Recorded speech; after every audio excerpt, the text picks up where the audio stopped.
დაუნის სინდრომის მქონე ბავშვების ოჯახებისთვის მართალია ყოველდღიურობა სირთულეებთან, მუდმივ ზრუნვასთან და პასუხისმგებლობასთან არის დაკავშირებული, თუმცა ამ ბავშვებმა მათ ცხოვრებას სრულიად სხვანაირი ხედვაც ასწავლეს.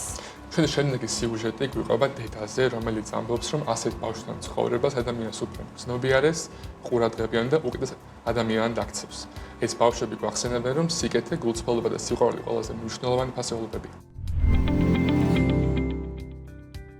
მატას დიაგნოზის შესახებ 12 კვირის ორსული ვიყავი, რომ გავიგე. ეხოზე იეჭვეს და მე ნიფტის ანალიზი გავიკეთეთ და მოკლედ 95%-ით დადასტურდა, რომ მატას ექნებოდა დაუნის სინდრომი და ნუ ცხადია იყო შიშიც, აი გაურკვეველი მომავლის უფრო აი პირველი ემოცია რაც მქონდა ის მახსოვს, რომ რა იშველება, როცა უჩემოდ მოუწევს ცხოვრება და აი ეს შიში და ნერვიულობა მქონდა უფრო მეტად, ვიდრე თქვათ აი თვითონ მოცემულობის. დარდობდი იმაზე, რომ ჩემს უფროს შვილებს რამხელა პასუხისმგებლობას ასე ვთქვათ დავუმატებ მთელი ცხოვრების მანძილზე და აი ეს მომენტი იყო ჩემთვის ცოტა საფრთხილო, კი არა, აი უფრო მართლა საშიში.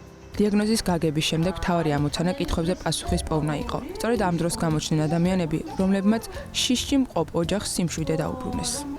არ შემიძლია არ აღვნიშნო ჩვენი გენეტიკოსი, რომელთანაც მივედით და აი მართლა მივედი უბრალოდ მე ჩემი მეუღლის გარეშე და აი წვდიადი რომ განათდება, მართლა ესე არ იყო მის მოვალეობაში ალბათ რომ 2 საათი დამჯდომოდა და ესაუბრა ჩემთან, მაგრამ აი მართლა დეტალურად ამიხსნა ყველაფერი, ჩამაყენა საქმის კურსში და მაქედან ყველაზე მეტად ის მახსოვს, რომ გამოვედი და ჩემ მეუღლეს დაურეკე, რომ ნეტა აქ ყოფილიყავი თქო როგორი სიმშვიდე მომყვება და მაშინ თქვა ჩემო მეუღლემ, რომ მიხარიაო რომ ეგრე ხარო, იმიტომ რომ მე ისედაც ეგრე ვიყავიო და ეს იყო ჩემთვის ძალიან დიდი ძალა. ხელვა მალევე გაქრა. დღეს მატა ოჯახის სრულფასოვანი და განუყოფელი წევრია. პატარა გოგონამ ირგვლივმყოფებს ბევრი რამ, მათ შორის ყველაზე მთავარი გაკვეთილიც ასწავლა. ჩვენ სულ ვამბობთ ჩვენს ოჯახის წევრებით. პირველ რიგში აუცილებლად უნდა ვთქვა, რომ ჩვენმა ოჯახის წევრებმა ყველა მივიღეთ ეს მოცემულობა ისე, როგორც ნაკლებად, ასე ვთქვათ, სანერვიულო, ანუ ყველა მივიღეთ ისე, რომ ჩვენ ერთად ყველაფერს შევძლებთ, მატა იქნება წარმატებული, მატა იქნება თვითკმარი, ყველა განათლებასაც მიიღებს, რა ვიცი, იმუშავებს კიდევაც, მოკლედ ესე მივიღეთ ეს ამბავი. თუმცა მატამ გვასწავლა მართლა უპირობოდ გვასწავლა განსხვავებული ადამიანების მიღება. წინ კიდევ ბევრი პატარა გამარჯვება და ბედნიერი წამია. დედამ კი ზუსტად იცის, რას ეტყვის საკუთარ შვილს, მაშინ როცა ის გაიზრდება.